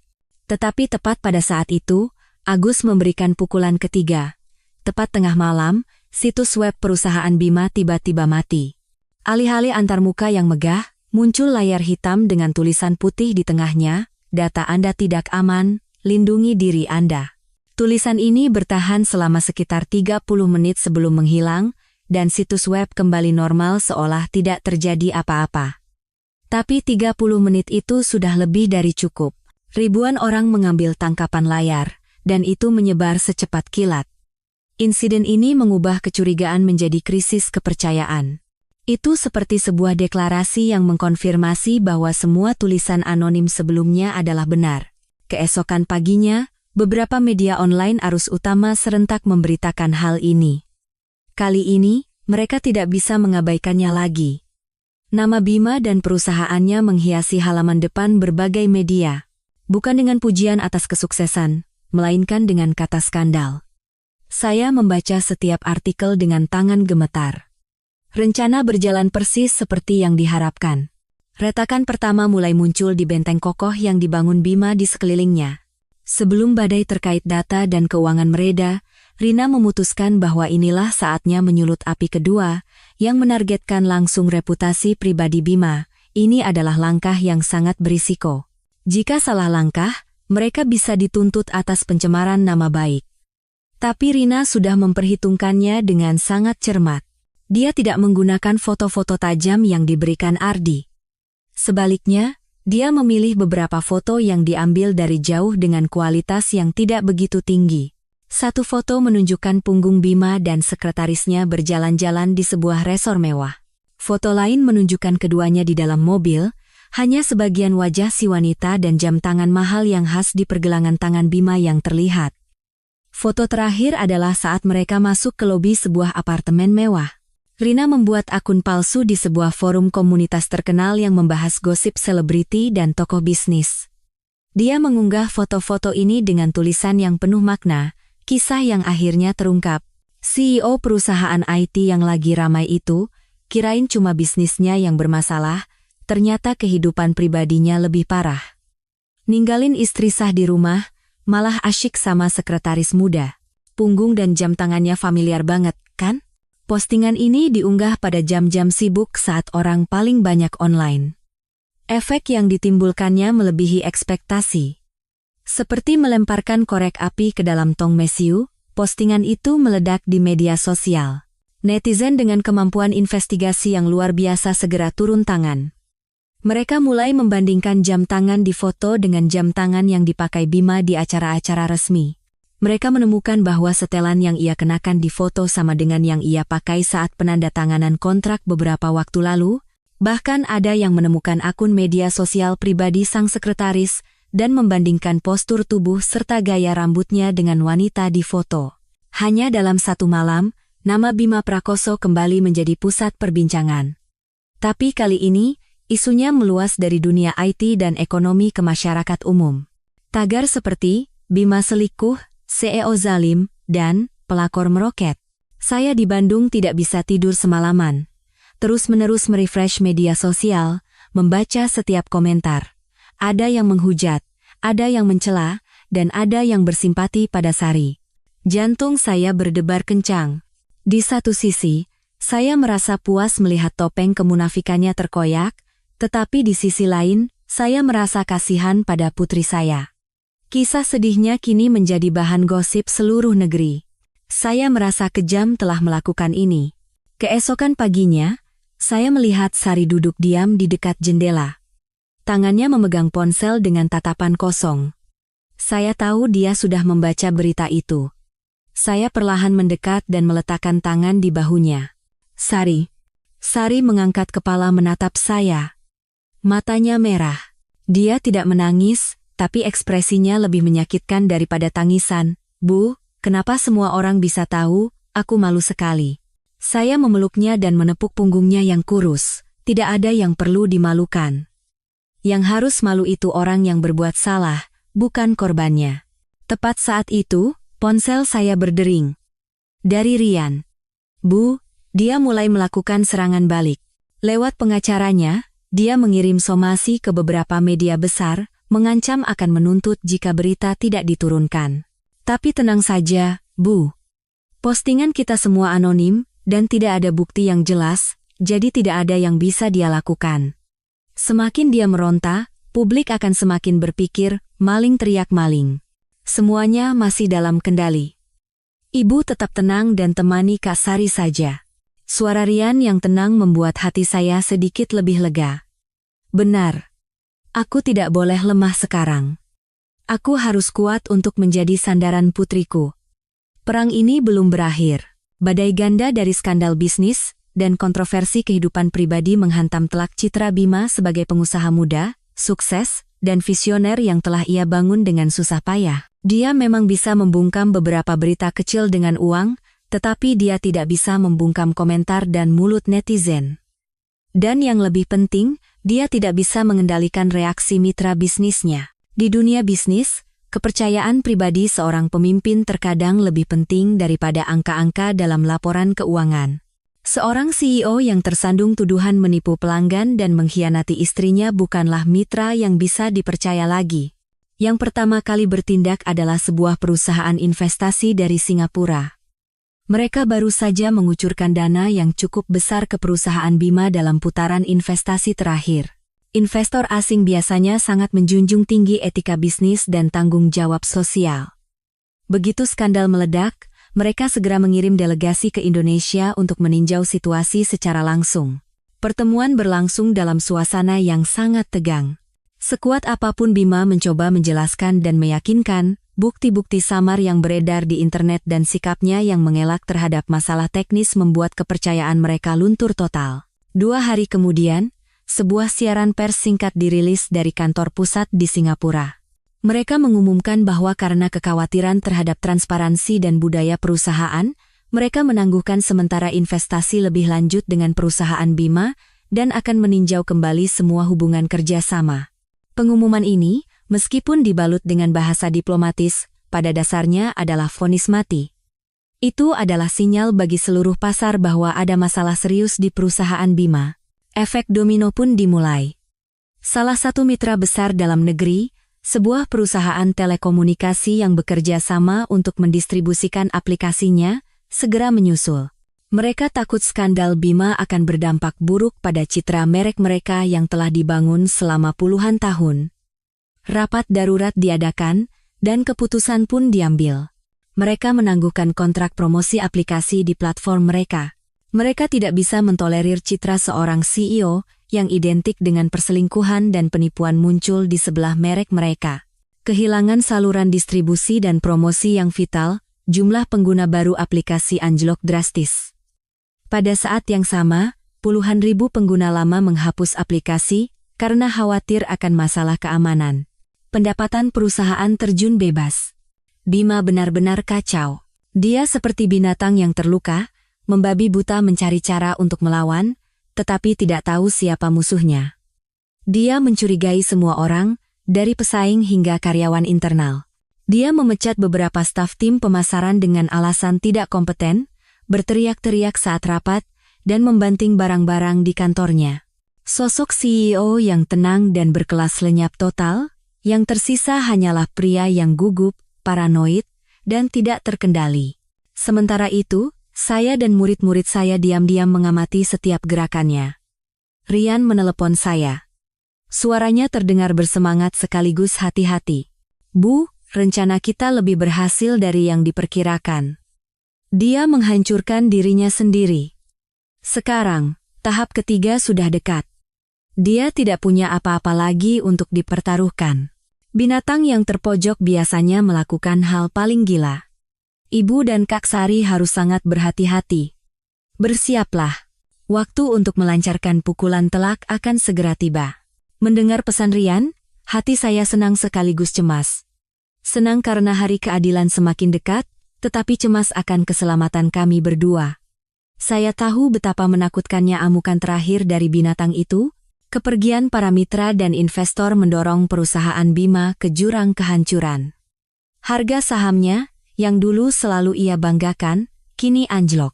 Dari saham teknologi primadona menjadi kertas tak berharga yang ingin dijual semua orang. Saya tidak mengerti saham, tetapi dari berita ekonomi pagi hari pun saya bisa menduga betapa menyedihkannya situasinya. Tekanan terakhir datang dari orang-orang yang dulu menyanjung Bima setinggi langit, dewan direksi dan pemegang saham mayoritas. Mereka tidak peduli dengan kehidupan pribadinya atau masalah kekerasan dalam rumah tangganya. Mereka hanya peduli pada satu hal, uang. Dan sekarang, Bima telah menjadi perusak kekayaan mereka. Rapat dewan direksi darurat diadakan. Rian memberitahukan kabar ini melalui sumber internalnya. Bu, hari penghakimannya telah tiba. Mereka tidak akan membiarkannya duduk di kursi itu sehari lebih lama lagi. Saya bisa membayangkan suasana rapat itu. Bima, yang dulu menjadi bintang dan harapan perusahaan, kini duduk menghadapi tatapan dingin dan penuh celaan. Dia mencoba membela diri, menyalahkan faktor eksternal dan musuh tak terlihat. Tapi semuanya sudah terlambat. Angka-angka yang anjlok tidak berbohong. Penolakan dari investor adalah kenyataan yang tak terbantahkan. Akhirnya, ketua dewan direksi yang sudah tua, yang dulu sering menepuk bahunya dengan bangga, harus mengambil keputusan akhir. Mereka melakukan pemungutan suara, dan hasilnya bulat. Bima Prakoso dipecat dari jabatannya sebagai CEO. Sore itu, pengumuman resmi dikirim ke setiap media. Perusahaan mengumumkan bahwa mereka telah menerima surat pengunduran diri yang diajukan oleh Bapak Bima Prakoso karena alasan pribadi, dan telah menunjuk seorang CEO interim untuk merestrukturisasi perusahaan. Kata pengunduran diri hanyalah eufemisme untuk menutupi kebenaran pahit bahwa dia telah diusir tanpa ampun. Ketika saya membaca berita ini di portal berita online, jantung saya berdebar kencang. Ada rasa puas yang membuncah, tetapi segera diikuti oleh ketakutan yang lebih besar. Saya telah berhasil menghancurkan apa yang paling ia hargai. Dia telah kehilangan karier, kekuasaan, dan kehormatannya. Sekarang, dia tidak punya apa-apa lagi untuk dipertaruhkan. Dan orang yang tidak punya apa-apa untuk dipertaruhkan adalah orang yang paling berbahaya. Saya memandang Sari, yang sedang merawat pot bunga krisan di teras. Beberapa hari ini dia terlihat lebih ceria, senyum mulai kembali menghiasi bibirnya. Dia sama sekali tidak tahu bahwa badai yang sesungguhnya baru akan datang. Saya menggenggam erat ponsel di tangan saya dan mengirim pesan singkat kepada Rian. Aku siap. Seperti yang saya duga, amukan Bima datang lebih cepat dari perkiraan. Hanya 1 hari setelah berita pemecatannya tersebar, tragedi itu terjadi. Sore itu, gerimis turun di langit Bandung. Saya dan Sari sedang menyiapkan makan malam ketika terdengar suara mobil mengerem mendadak di depan gerbang rumah. Suara decitan yang memekakan telinga dan mengerikan. Firasat buruk menyelimuti saya. Saya bergegas ke jendela. Mobil sport hitam milik Bima yang familiar berhenti tepat di depan gerbang. Pintu mobil terbuka kasar, dan Bima keluar terhuyung-huyung. Bau alkohol menguar dari tubuhnya, pakaiannya kusut, dan rambutnya yang selalu tersisir rapi kini acak-acakan. Kedua matanya merah dan liar seperti binatang buas. Dia bahkan tidak berpikir untuk menekan bel, dia menendang gerbang besi itu dengan keras. Brak! Brak! Suara keras bergema. Buka pintu. Dewi. Sari. Keluar kalian berdua. Sari. Dengan wajah pucat pasi karena ketakutan, bersembunyi di belakang saya. Ibu. Aku takut. Saya memeluk putri saya erat-erat. Tetapi kepala saya anehnya tetap dingin. Rian sudah memperingatkan saya untuk bersiap menghadapi situasi ini. Saya berbisik pelan di telinga putri saya, Sari, jangan takut. Naik ke kamarmu, kunci pintu rapat-rapat, dan jangan keluar apapun yang terjadi. Dengar kata ibu. Sambil berbicara, dengan tangan gemetar, saya mengeluarkan ponsel dari saku jaket, menekan tombol rekam, dan dengan cepat memasukkannya kembali ke saku dengan lensa kamera mengarah keluar melalui celah kecil. Karena kami tidak keluar, Bima semakin mengamuk. Dia mundur beberapa langkah, lalu berlari dan menabrakkan seluruh tubuhnya ke gerbang. Gerbang kayu tua itu tidak kuat menahan benturan, palangnya patah dan terbuka lebar. Dia masuk ke halaman dengan terhuyung-huyung, mulutnya tak henti-hentinya mengeluarkan sumpah serapah. Beraninya kalian berdua menghancurkanku, menghancurkan hidupku. Apa salahku pada kalian? Sudah kuberi hidup enak, malah beraninya menusuk dari belakang. Dia menyerbu masuk ke dalam rumah. Matanya yang penuh amarah menyapu ruang tamu dan berhenti pada saya. Dasar kau rubah tua, ini semua rencanamu, kan? Siapa kau berani-beraninya melawanku? Dia berlari ke arah saya, dan mengayunkan tangannya seolah akan menampar. Saya refleks mundur, tersandung kaki meja, dan jatuh terduduk di sofa. Dia tidak memukul saya, tetapi amarahnya meledak ke sasaran lain. Dia menyambar vas bunga bougainvillea yang baru saya tata pagi itu dan melemparkannya ke dinding. Vas itu hancur berkeping-keping, air dan bunga berhamburan kemana-mana. Hancurkan? Kalian mau menghancurkanku? Kalau begitu, aku akan hancurkan rumah ini. Dia mulai menghancurkan semua yang bisa dijangkaunya. Suara piring pecah, meja dan kursi yang terguling, terdengar riuh. Ruang tamu yang selalu saya rawat dengan penuh kasih sayang dalam sekejap berubah menjadi medan perang. Betapa takutnya Sari di lantai atas mendengar suara ini, saya bisa samar-samar mendengar isak tangisnya. Bima, sepertinya kelelahan, berdiri di tengah ruang tamu yang telah menjadi puing-puing, napasnya terengah-engah, lalu dia menoleh ke arah saya dan tersenyum buas. Lihat, ini baru permulaan. Aku sudah kehilangan pekerjaan, kehormatan, semuanya. Aku tidak punya apa-apa lagi. Tapi kalian berdua, masih banyak yang bisa kalian hilangkan, masih ada Bagas. Kau pikir aku akan membiarkan kalian membesarkannya dengan tenang? Aku akan menuntut. Aku akan ambil dia kembali. Aku akan buat kalian tidak bisa melihat wajahnya seumur hidup. Hidup putri kesayanganmu ini akan aku hancurkan, sampai dia tidak bisa mengangkat kepalanya seumur hidup. Ancaman kejamnya, kata demi kata, terekam dengan jelas oleh ponsel di saku jaket saya. Amukan Bima belum berakhir. Setelah puas menghancurkan barang, dia menjatuhkan diri ke sofa, satu-satunya perabotan yang masih utuh. Matanya yang liar masih menatap saya tajam. Dia sepertinya menikmati ketakutan saya, menikmati pemandangan seorang wanita tua yang tak berdaya di hadapan amukannya. Tapi dia salah. Di luar saya gemetar, tetapi di dalam, akal sehat saya sedingin es. Saya tahu saya harus memancing lebih banyak pengakuan. Dengan sengaja, saya menggunakan suara bergetar, seperti seorang ibu yang memohon untuk anaknya. Bima, kenapa kamu tegas sekali pada Sari? Apa salahnya dia? Dia sudah mengorbankan segalanya untukmu dan keluarga. Kata-kata saya bagai menyiram bensin ke api. Dia tertawa mengejek. Hah, apa salahnya? Dosa terbesarnya adalah bodoh dan tidak nurut. Sudah kubilang diam dan tahu diri, dia malah berani membantahku. Apa salahnya aku memukulnya beberapa kali? Itu caraku mendidik istri. Kamulah yang salah mendidik anakmu hingga jadi begini. Memukul itu bukan mendidik, sanggah saya lemah. Kalau bukan mendidik, lalu apa? Teriaknya sambil berdiri. Dia itu istriku. Aku punya hak untuk melakukan itu. Kau pikir kau bisa menghancurkanku dengan gosip sampah di internet? Dengar baik-baik, aku akan bangkit lagi, dan saat itu, aku akan membuat hidup kalian lebih menderita dari kematian. Tepat saat itu, sebuah teriakan tajam dari lantai atas memotong ancamannya. Pergi dari rumah kami. Itu Sari. Saya terkejut dan menoleh ke arah tangga. Entah sejak kapan dia berdiri di sana, tubuhnya bergetar bukan lagi karena takut, tetapi karena amarah. Matanya merah, tetapi tatapannya penuh dengan kebencian dan tekad. Dia bukan lagi Sari yang lemah dan penurut yang saya kenal. Penderitaan dan penghinaan telah membuatnya lebih kuat dari sebelumnya. Kemunculan dan sikap Sari sepertinya juga mengejutkan Bima. Dia terdiam sejenak, lalu menyeringai. Oh, si pengecut sudah berani teriak, sini turun, kita bicara sebagai suami istri. Kamu bukan suamiku lagi, teriak Sari tajam.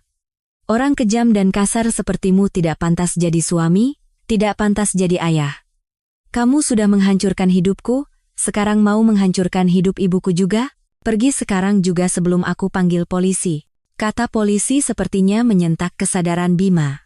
Alkohol dan amukan tidak bisa mengalahkan sisi perhitungan dalam dirinya. Dia tahu jika polisi datang, situasi akan sangat merugikannya. Dia menatap Sari, lalu saya, bergantian sambil menunjuk-nunjuk. Bagus. Hebat sekali kalian. Saling melindungi saja terus. Lihat saja. Aku tidak akan melepaskan kalian. Setelah mengucapkan itu, dia berjalan terhuyung-huyung keluar. Sebelum pergi, dia menatap kami sekali lagi dengan mata penuh kebencian. Suara gerbang besi yang ditutup dengan keras menggema di gang yang sunyi. Baru setelah mobilnya menghilang, Sari jatuh terduduk, menutupi wajahnya dengan kedua tangan dan menangis meraung-raung. Saya bergegas menghampiri dan memeluknya. Tapi kali ini, saya tahu air mata ini adalah air mata kelegaan dan perlawanan setelah lama tertindas. Saya membiarkannya menangis sejenak, lalu berkata dengan lembut, Sari, kamu hebat, kamu sangat berani. Lalu saya mengeluarkan ponsel dari saku jaket. Saya menekan tombol berhenti merekam. Tangan saya masih gemetar, tetapi jantung saya berdebar dengan irama kemenangan. Saya memutar ulang rekaman itu. Semuanya ada di sana. Suaranya yang menggeram, pengakuannya telah memukul, ancaman-ancaman kejinya, semuanya terekam dengan jelas dan tak terbantahkan. Inilah bukti fatal yang akan mengakhiri riwayat monster itu. Peluru terakhir. Tanpa menunda sedetik pun, saya mengirim file rekaman itu kepada Rian melalui saluran aman yang telah disiapkan Agus. Saya menambahkan satu baris pesan. Rian, Sekarang saatnya. Hanya beberapa menit setelah saya mengirim file rekaman, Rian langsung menelepon. Suaranya bercampur antara ketegangan seorang pengacara menjelang kasus besar dan kemarahan seorang murid yang mendengar guru dan keluarganya diancam. "Ibu, saya sudah dengar semuanya. Benar-benar tidak bisa dipercaya. Ibu dan Kak Sari baik-baik saja, kan? Ibu tidak apa-apa." Sari hanya sedikit terkejut. "Sekarang, apa yang harus kita lakukan?" Suara saya masih bergetar. "Jangan khawatir, Bu." Suara Rian berubah menjadi sekeras baja, penuh tekad. "Dengan file rekaman ini, ditambah foto-foto penganiayaan dan bukti perselingkuhan yang sudah ada, besok pagi saya akan langsung mengajukan permohonan perintah perlindungan darurat ke pengadilan. Dengan bukti-bukti ini, pengadilan tidak punya alasan untuk menolak. Setelah perintah ini keluar, dia dilarang mendekati ibu dan Kak Sari dalam radius 100 meter. Jika dia melanggar, polisi punya wewenang untuk langsung menangkapnya." Mendengar kata-kata Rian, rasa lega yang belum pernah saya rasakan sebelumnya menyelimuti saya. Selembar kertas dari pengadilan terasa seperti benteng tak terlihat yang akan melindungi kami dari binatang buas itu. Seperti yang dikatakan Rian, keesokan paginya dia menyelesaikan semua prosedur. Siang harinya, Rian mengirimkan foto surat putusan dari pengadilan yang bercap merah. Melihat stempel itu, saya menangis. Air mata kelegaan. Akhirnya, keadilan bersuara. Tapi ini belum berakhir. Begitu menerima perintah pengadilan, Rian langsung mengirimkannya kepada Rina. Dan saat itulah, pukulan terakhir dilancarkan. Sore itu, di situs berita tempat Rina bekerja, sebuah artikel liputan mendalam eksklusif muncul, dengan nama Rina tercantum sebagai jurnalisnya. Judul artikelnya pendek tapi berat, "Wajah asli CEO Bima Prakoso." Ini bukan lagi rumor anonim atau foto buram. Artikel Rina adalah sebuah surat dakwaan, sistematis, logis, dan didukung oleh bukti-bukti sempurna. Artikel dimulai dengan menganalisis kembali dugaan penjualan data pengguna dan penipuan keuangan. Kemudian, artikel itu menampilkan foto-foto perselingkuhan yang jelas tanpa sensor, menyebutkan identitas sang sekretaris dan tempat-tempat yang mereka kunjungi. Namun, bagian yang paling mengejutkan ada di akhir artikel. Rina memuat transkrip sebagian dari file rekaman yang saya kirim. Sumpah serapah, pengakuan bahwa memukul adalah cara mendidik istri, dan ancaman-ancaman kejam, semuanya dipublikasikan untuk seluruh masyarakat. Di bawah transkrip itu, dilampirkan foto surat perintah perlindungan darurat dari pengadilan sebagai konfirmasi akhir atas sifat kekerasan dan bahaya Bima. Begitu artikel itu naik, ia menciptakan guncangan yang belum pernah terjadi sebelumnya. Bukan hanya dibagikan secepat kilat, tetapi semua media besar lainnya mengutip dan memberitakannya kembali. Dalam semalam, Bima berubah dari seorang CEO kontroversial menjadi musuh publik.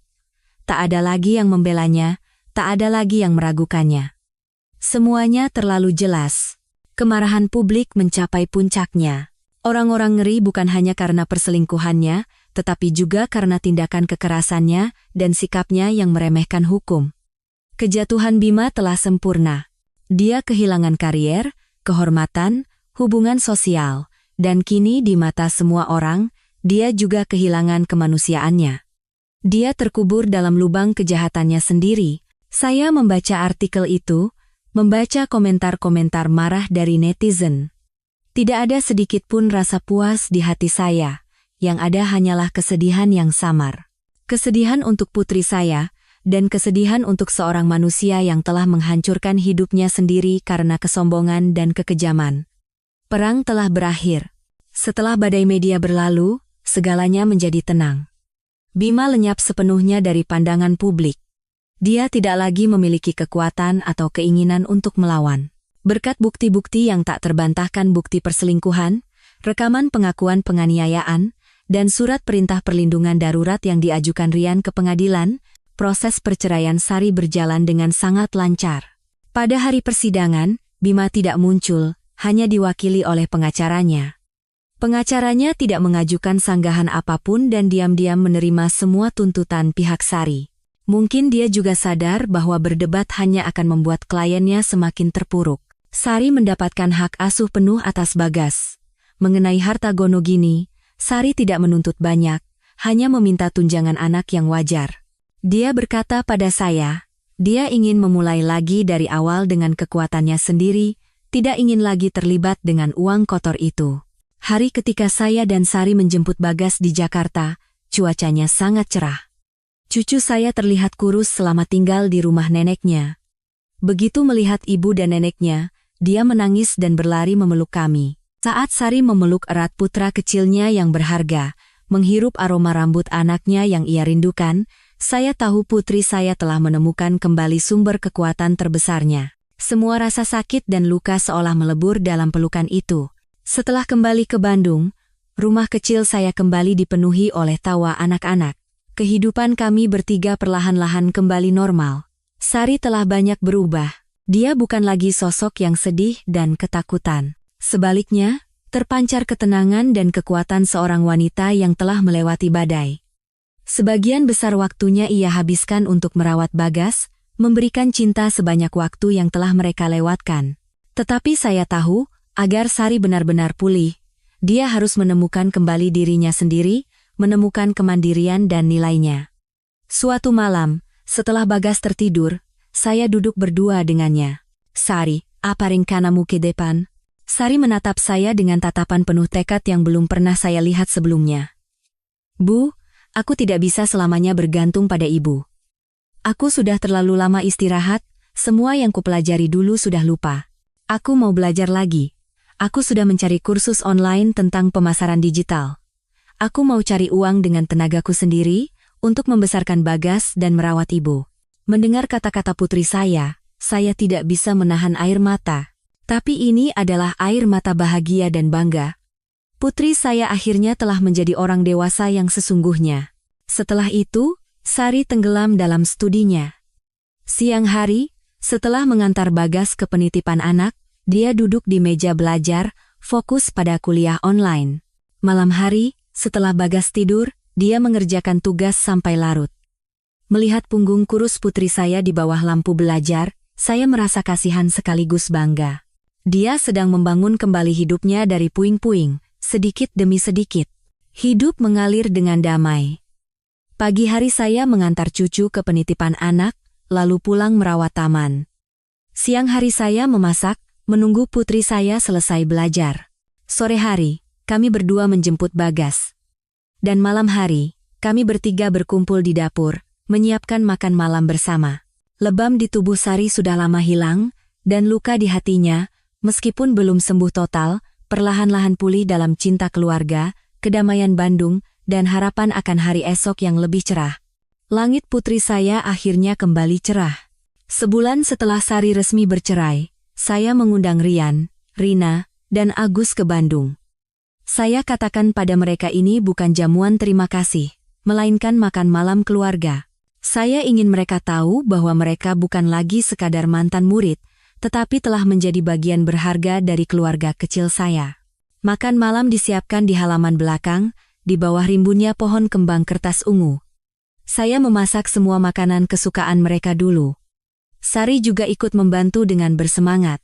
Dia tampak ceria dan penuh energi. Bagas sibuk menempel pada Om Rian, Tante Rina, dan Om Agus, memamerkan mainan barunya, suasananya hangat dan akrab. Tak ada sedikit pun jejak dari hari-hari sulit yang telah lewat. Kami duduk bersama, mengenang masa lalu. Murid-murid polos saya dulu, kini telah menjadi anggota masyarakat yang sukses dan bisa diandalkan. Melihat mereka, rasa bangga yang tak terlukiskan membuncah di hati saya. Menjelang akhir makan malam, Rian berdiri sambil mengangkat cangkir teh jahenya. Bu, hari ini kami datang bukan hanya untuk bertemu Ibu dan Kak Sari, tetapi juga untuk merayakan awal yang baru. Kami benar-benar hormat pada Ibu, kekuatan dan tekad Ibu telah memberi kami keberanian yang besar. Rina dan Agus mengangguk setuju.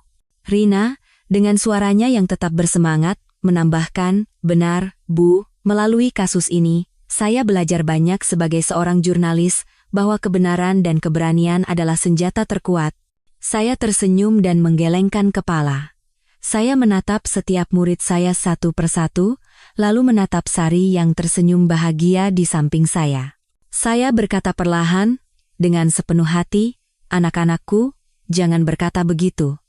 Seharusnya Ibu dan Sari yang berterima kasih, kalian mengambil risiko, tidak menolak kerepotan, dan membantu Ibu.